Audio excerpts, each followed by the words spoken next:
maybe this person recorded this video more than one time. I used to think I've that. done it hundreds of times, bro. I used to think that's just one go, but it's not. This looks like tug of war. Tug of war.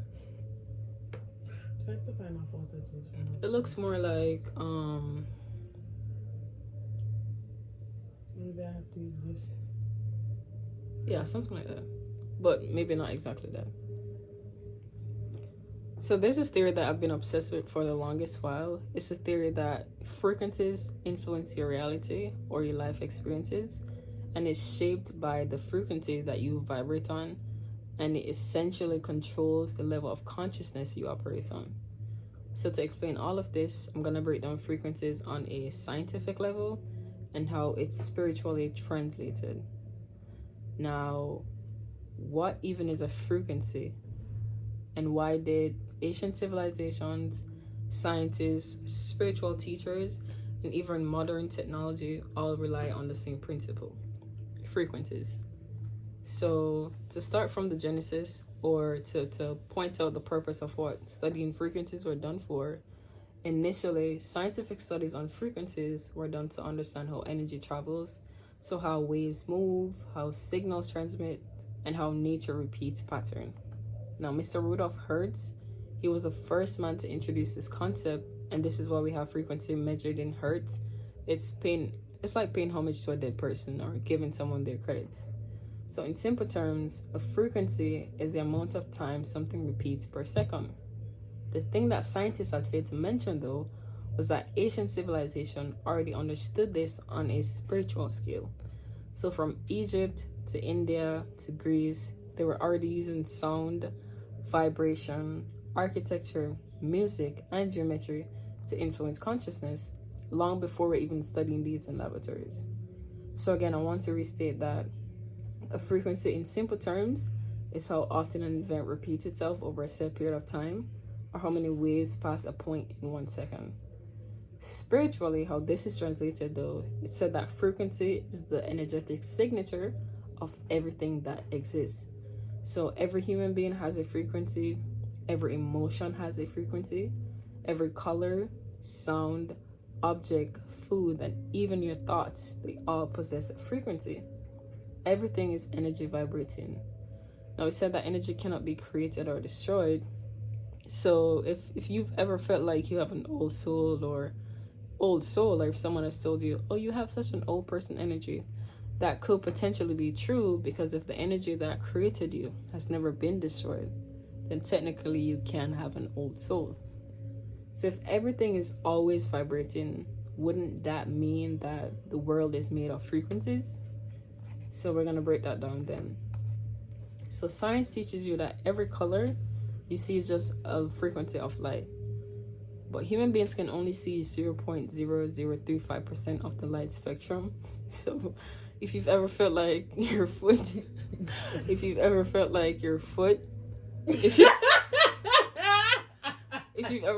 someone is watching you, or there's things that you can't see, it is possible because you can't see beyond a specific point of the light spectrum. So the theory that there's a different reality occurring in ours in the same realm, it can also be true because we can't see past certain light ray frequencies. Every sound you hear also has a frequency of vibration. So I want you to know that the older you are, the less you're able to hear higher frequencies. This is why children are very highly valuable, because they're said to be more spiritually inclined than adults. There's some theories I could lead into, which are more conspiracy theories about children and what they're used for, but that's a video for a next time. But also, every object you touch also have a frequency, even if it feels solid. So for example, this coconut oil, which, mind you, coconut oil is very good. You put this on, you start vibrating at maybe like a 528 hertz, and we're all gonna need some healing from you, but stay focused. So yeah, it looks solid now, but if I was to analyze these properties under a microscopic level, I would see that they are vibrating.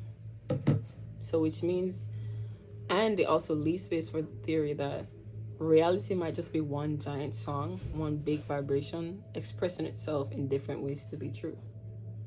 So again, this leads a big question, which I've been saying earlier. how does frequency influence your life, or how would frequency influence my life? So like I've mentioned before, frequency shows up everywhere. So in chemistry, frequencies are used to understand bonds and energy. But on a spiritual level, that's gonna look like you still linking up with your toxic ex and wondering why you can't get over them, because you guys are still sharing and transferring that energy between each other. In the music industry, frequencies are put in songs and it can essentially control your mood.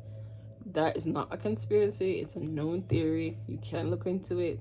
Every music carries a specific vibration and hertz. Music also has the ability to impact your memory, so that's why you could memorize 1,000 songs and never forget them, because the music helps you to do that. Music can also influence your behavior. Just like your toxic ex can influence your behavior, music can do that. The food we also eat vibrates. So for example, high vibrational food may be like coconut or watermelon, right? Leaves you feeling very nourished, very energetic. But there's low vibrational food that will drain you. So for example, fast food. In my experience, for the most part, when I've had fast food, I feel very tired and sloppy afterwards. So fast food, it carries the connotation of being a low vibrational food. Even buildings vibrate. So in ancient civilizations, there's something called geomancy. If you don't know what that is, I suggest you do some research. But the United States of America has done a very good job with how they've strategically designed their maps. They do use geomancy. If you look at areas specifically around the White House, there are 6 points that they connect and they make a specific shape. I'd love if you would do some research on that actually, but look into that. So the ancients preferred sacred geometry and cylindrical shapes over squares because they understood that shapes influence and affect how energy flows. And if we are to think about that logically, a square creates tension, so energy doesn't flow cohesively. It's gonna bounce back and forward and ricochet. But a circle allows the energy to flow cohesively. So this is why, back to that same geometrical shape, they use pyramids. Pyramids seem like they're gonna last forever, but we have modern buildings now that crumble like they owe someone money over no time. It could also just be poor structural design, but that's the theory, that because of the design and it's very different, it allows energy to flow more cohesively. In engineering, I think they teach about pressure points, etc., and how to hold up buildings better, but that's also a different video for next time. With technology, frequencies are also constantly being emitted at you. So your phone carries a frequency, your Wi-Fi carries a frequency, and your headphones carries a frequency. I'm remembering I said foot earlier instead of saying something else. But this is the point of the theory where I'd like to say that it gets quote unquote deep, because it says that energy isn't just around you, but energy shapes how you interpret the world. So a low vibrational being will operate out of fear, anger, stress, and that makes one see lens through the life of obstacles, conflict, and limitation.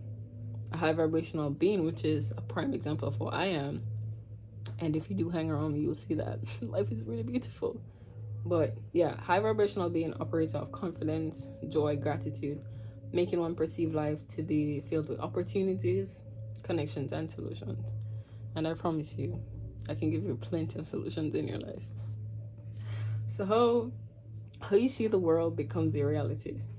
Not because your reality necessarily changed, but your frequency changed. So at life's essence, everything is energy. Side note, energy and frequency are often used interchangeably. So I might have been doing that, but I'm talking about the same thing. So you are energy, your phone is energy, your house, your thoughts, your emotions, energy.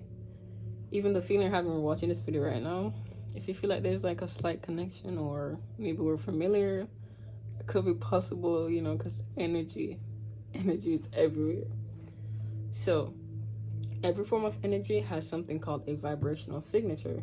And that's why we say things like, I got really good vibes from this, or this person's giving me bad vibes. Or if you go on YouTube and you look for healing energy or love energy and you see something like 528 hertz frequency, those are good examples, because these aren't just spiritual metaphors, they can also be measured.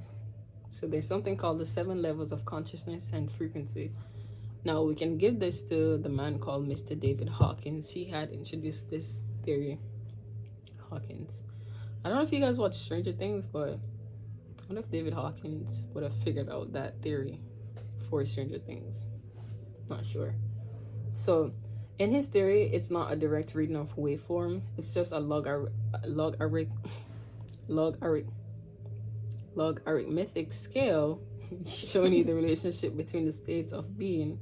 So, for example, someone who's operating on a 100 hertz is operating on the frequency of fear. They feel overwhelmed, anxious, and unsafe. So it feels like life is happening to them. They might think that God is punishing them. Or people here would think that, let's say I go into Starbucks and I immediately think, oh, the barista is going to get my order wrong, because life is happening to me and not for me, for a frequency like that. For someone who's operating on a 500 to 540 frequency, which does overlap with love frequency, they see life from a lens of being beautiful, being filled with possibilities, and having a lot of connections. They also find a lot of truth in life. This is the my skin is glowing energy. I don't chase, I attract. This is the I put on coconut oil and I'm instantly irresistible type of energy. So the purpose of the scale wasn't the number, but it's the paradigm at which each level represents. So two people can experience the same event, yet they interpret it differently, because their frequency and their consciousness, they're completely different. So it's essential that you understand your vibration, because it can bring a lot of power to you. So how do I figure out what level of consciousness I'm on? To figure that out, you can ask yourself these questions. Do you see life as happening to you or for you? Do you feel mostly pride or anger? Or do you feel more love and joy on a daily basis? And you could do this and it helps you to figure out, again, the level of consciousness or what level of frequency you're vibrating on. So the point of this, though, is not to judge yourself. It's to understand where you are, so you could essentially raise your vibration. You can do that through meditation as well, journaling, and becoming more in tune with your emotions. So checking your frequency is basically like a spiritual Wi-Fi connection. If the signal is weak, you reboot and get that vibration higher. So if this type of video interests you, I have made a Discord, which I'm gonna put in the description below. If you're interested in talking more about this topic, you could definitely go ahead and join. I haven't fully set it up, but it's there so you could join. So once you've understand your frequency, you understand energy. And once you understand energy, you understand reality. So until then, hydrate, vibrate, and apply your coconut oil responsibly.